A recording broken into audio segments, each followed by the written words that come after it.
Hello friends, प्रभात solution में आपका फिर से स्वागत है। अगर आप किसी भी राज्य की पॉलिटेक्निक एग्जाम की तैयारी कर रहे हैं तो ये वीडियो आपके लिए है। तो हम इस वीडियो में बात करें साइंस के मोस्ट इंपॉर्टेंट क्वेश्चंस के बारे में। तो आइए देखते हैं। हमारा पहला क्वेश्चन है, वृद्धावस्था में लिखने व पढ़ने हेतु चश्मा यानी कि ऐनक लगाना पड़ता है, क्योंकि ऑप्शन फर्स्ट बोलता है नेत्र लेंस कमजोर हो जाते हैं। ऑप्शन बी बोलता है नेत्र की समायोजन क्षमता में कमी आ जाती है। ऑप्शन सी बोलता है नेत्र गोलक, जिसको आई बॉल भी कहते हैं, कुछ छोटा हो जाता है, जो साइज है उससे कम हो जाता है। या ऑप्शन डी, नेत्र के लेंसों की जो आवर्धन क्षमता होता है, मैग्नीफायर पावर जो होता है, ठीक है, वो आपका क्या होता है, उस पर कमी आ जाती है। तो देखिए, इसका आंसर जाएगा ऑप्शन बी, वृद्धावस्था में लिखने व पढ़ने हेतु चश्मा जब किसी भी बड़े बुजुर्ग को या किसी भी एज के व्यक्ति को अगर लगता है पढ़ने लिखने के लिए चश्मा लगाना पड़ता है, क्योंकि नेत्र की समायोजन क्षमता में क्या होता है, कमी आ जाता है। तो हम जो देखते हैं, ठीक है, जिस टाइप से हमारा जो लेंस है वो फोकस करना थोड़ा सा कम कर देता है, इसलिए हमारा चश्मा हमें लेना पड़ता है। इससे ये कहने का मतलब नहीं होता कि हमारा आँख खराब है। देखिए, अब हम बात करते हैं महत्वपूर्ण भौतिक राशि एवं उनके मात्रक के बारे में। चूंकि अब क्या है, ज़्यादा समय हमारे पास है नहीं, तो हम अब क्वेश्चंस के साथ साथ क्या करेंगे, जो भी इंपॉर्टेंट टर्म आते हैं वो सारी चीज़ों को हम कोशिश करेंगे कि इसी वीडियो में देखते चलें। तो भौतिक राशि हम बात करेंगे और उसका एसआई मात्रक और उसका सिंबल।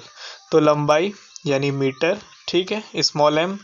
द्रव्यमान मास, आपका कोई भी अगर 1 किलो चीनी ले लीजिए, 1 किलो दाल, 1 किलो कुछ भी चीज़ अगर आप ले रहे हैं तो वो मास होता है उसका, द्रव्यमान, ठीक है। तो इसको हम नापते हैं किलोग्राम से, केजी। भार, भार मतलब होता है आपका वेट। वेट को हम लोग क्या बोलते हैं, कभी कभी द्रव्यमान से रिलेट कर देते हैं, जो कि गलत है। भार क्या है, आपका एक गुरुत्वाकर्षण बल के कारण जो भी किसी वस्तु पर लगता है वो भार होता है, और इसका क्या है, एसआई मात्रक न्यूटन। अगर हम 1 किलो चीनी को अगर हम चांद पे ले जाएंगे तो आपका क्या होगा, 1/6 भाग हो जाएगा। मतलब वो आप 1000 ग्राम को आप 6 से डिवाइड करेंगे तो जो आपका आएगा वो उसका भार होगा, लेकिन उसका जब आप मास निकालेंगे यानी द्रव्यमान निकालेंगे तो वो 1 केजी होगा। तो आपको ये भार और द्रव्यमान में डिफरेंस पता रखना है। अगला है आपका आयतन, जिसको इंग्लिश में वॉल्यूम बोलते हैं। इसका होता है घन मीटर, यानी मीटर के ऊपर 3 का घात, ठीक है। फिर अगला है आपका घनत्व यानी डेंसिटी। इसका जो यूनिट होता है किलोग्राम पर घन मीटर, यानी केजी पर मीटर क्यूब।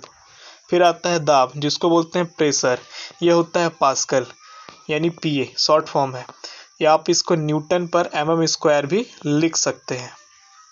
अब आता है ताप, जिसको बोलते हैं हम टेम्परेचर। इसको हम नापते हैं एसआई यूनिट में, केल्विन से।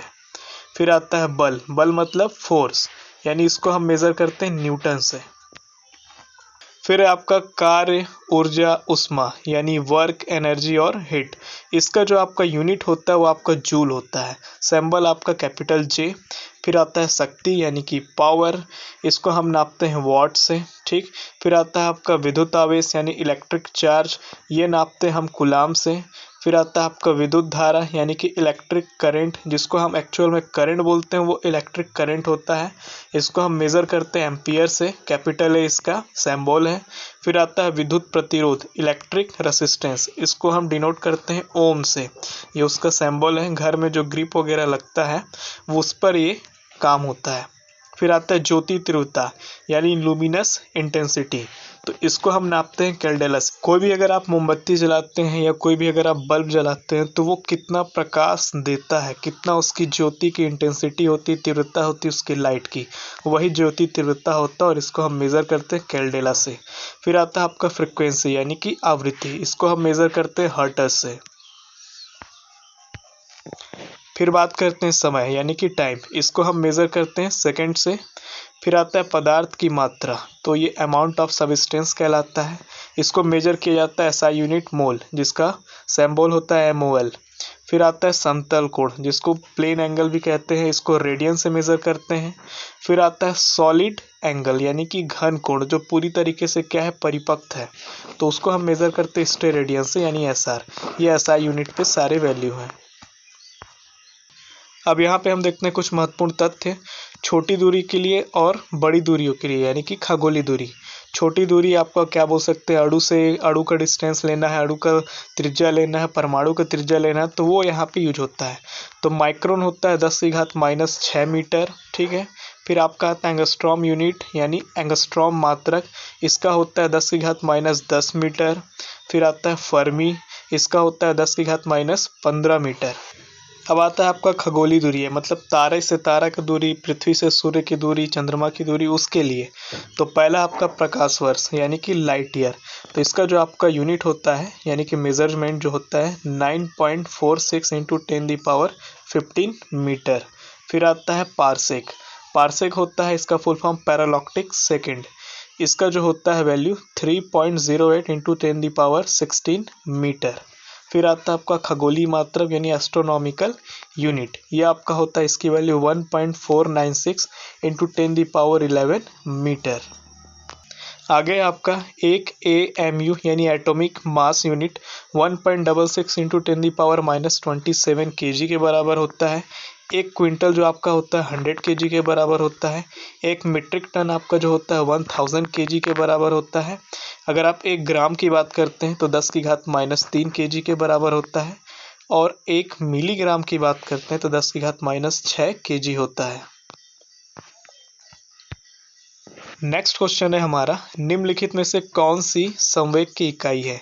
तो ऑप्शन फर्स्ट बोलता है न्यूटन मीटर, ऑप्शन सेकंड बोलता है KG metre second, option third बोलता है केजी मीटर सेकंड का -2 पावर में, ठीक है। फिर आपका बोलता है ऑप्शन डी केजी मीटर। तो देखिए इसका जो आपका आंसर होगा ऑप्शन बी जाएगा। संवेग जो होता है द्रव्यमान इंटू वेग होता है। एम यहाँ पे क्या है द्रव्यमान और वी यहाँ पे क्या है वेग। तो संवेग का मात्रम क्या होगा, द्रव्यमान मतलब किलोग्राम और वेग मतलब मीटर पर सेकेंड। तो इसकी इकाई भी आपका क्या बनेगा, किलोग्राम मीटर पर सेकेंड।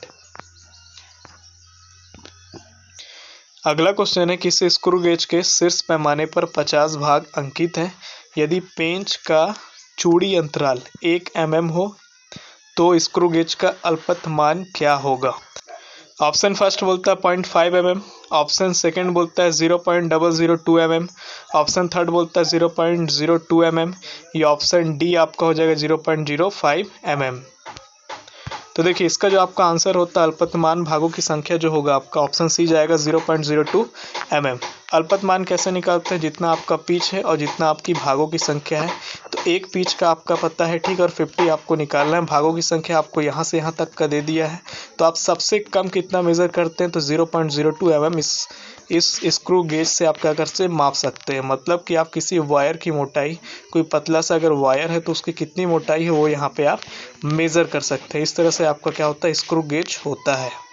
तो ये वीडियो आपको थोड़ी सी भी हेल्प की हो तो इस वीडियो को लाइक करें, शेयर करें, इस चैनल को सब्सक्राइब कर लें। इस वीडियो में इतना ही, धन्यवाद।